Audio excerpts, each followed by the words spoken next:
Twitter is reportedly nearing a deal to sell itself to Elon Musk. The Tesla and SpaceX CEO says he has raised $46.5 billion to buy the social media giant.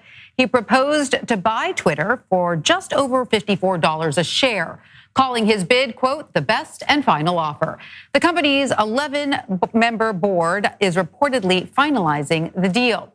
CBS News tech reporter Dan Patterson joins us now for more on this. Hey, look, Tanya, it sure appears as though money talks. But what we do know is that the poison pill, air quotes, that Twitter's board put together last week would involve diluting Twitter's share. So even if Musk continued to buy, he wouldn't have enough ownership percentage to control the company. He acquired 5% of the company. We know that he started buying Twitter shares in late January at a price around $38. He didn't announce until early April, and that stock was close to $50 at the time. So yeah, he made a pretty penny right there. He made some cash. He made a pretty penny there. As Elon Musk has now officially apparently bought Twitter, and they've gone through the whole negotiation process. Let's get to some of the details of how this happened and what it is that he's gonna have to do to get to that point to then purchase it. So this deal, which would take the company private, caps off a whirlwind period in which Tesla and SpaceX CEO became one of Twitter's largest shareholders, as they pointed out in the video there. He was offered and turned down a seat on the board and a bid to buy the company all in less than a month, and we've gotten back to this point now. So under the terms of this deal, shareholders will receive $54.20 in cash for each share of Twitter stock that they own, matching Musk's original offer and marking a 38% premium over the stock price the day before Musk revealed his stake in the company. So this deal also was unanimously approved by Twitter's board, and it's expected to close this year. It comes after Musk revealed last week that he lined up $46.5 billion in financing to acquire the company, which is an apparent turning point that forced Twitter's board to seriously consider the deal. I think it was the $46.5 billion that made them reconsider. The board met on Sunday and they reevaluated that offer. So he's talking about how he wants this to be all bringing back free speech, First Amendment rights. We're gonna reform this site. So we'll see what happens there. He says free speech is the bedrock of a functioning democracy, and Twitter is the digital town square where matters vital to the future of humanity are debated. Sure, Twitter has tremendous potential. I look forward to working with the company and the community of users to unlock it. There's more. He went through all of this. I'm not sure if I want to read all these things that he said he's going to do to make sure that the company's all new and great and shiny and is going to open up free speech for everyone.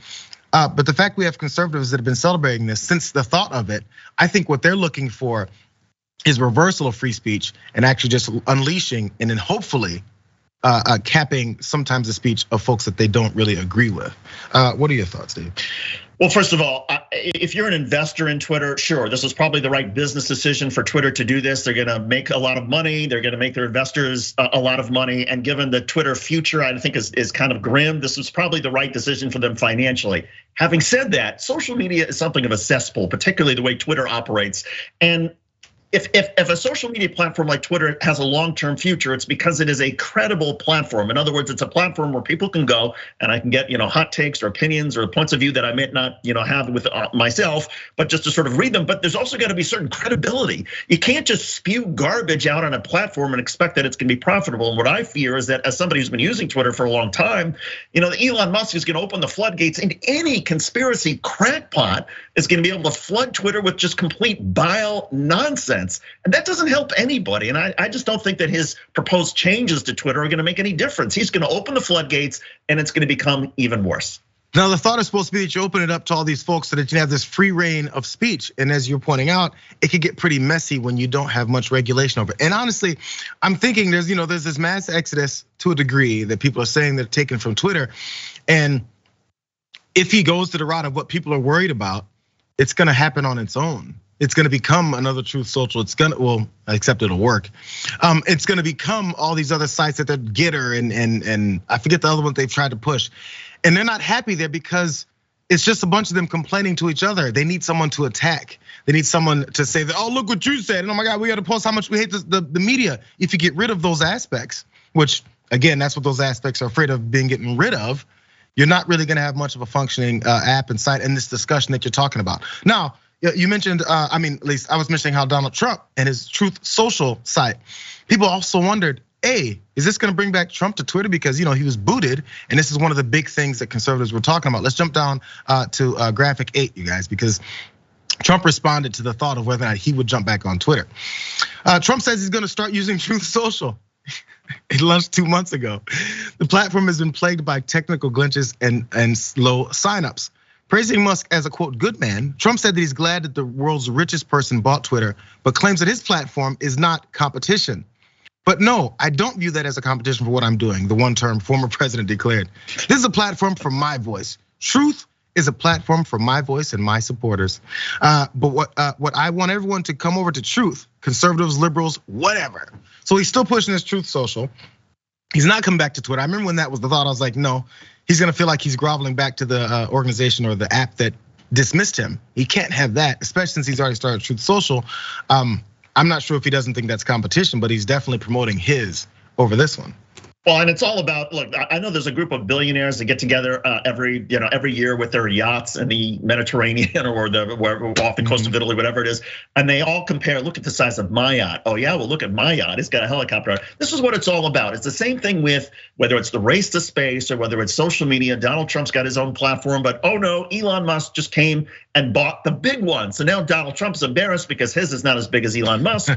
And Elon Musk, well, he's got so much money, it doesn't really matter whether Twitter's success or not, because it's all about Elon Musk and his ego. I mean, the whole thing is absurd. Well, and I'm curious what you think. First off, the mass exodus, if you think that's worth it. And number two, what potential, I mean, he said some changes he wants to do and all this stuff, but is it gonna be severe enough that you think it's gonna change the feel of the entire thing? And I don't think it's gonna change anything, JR, until we get to a point where if you're on social media and you have to identify your true name, your true identity, your true self. That way, if you wanna put out something that's defamatory or that's horrible or has no class or no shame, that's fine.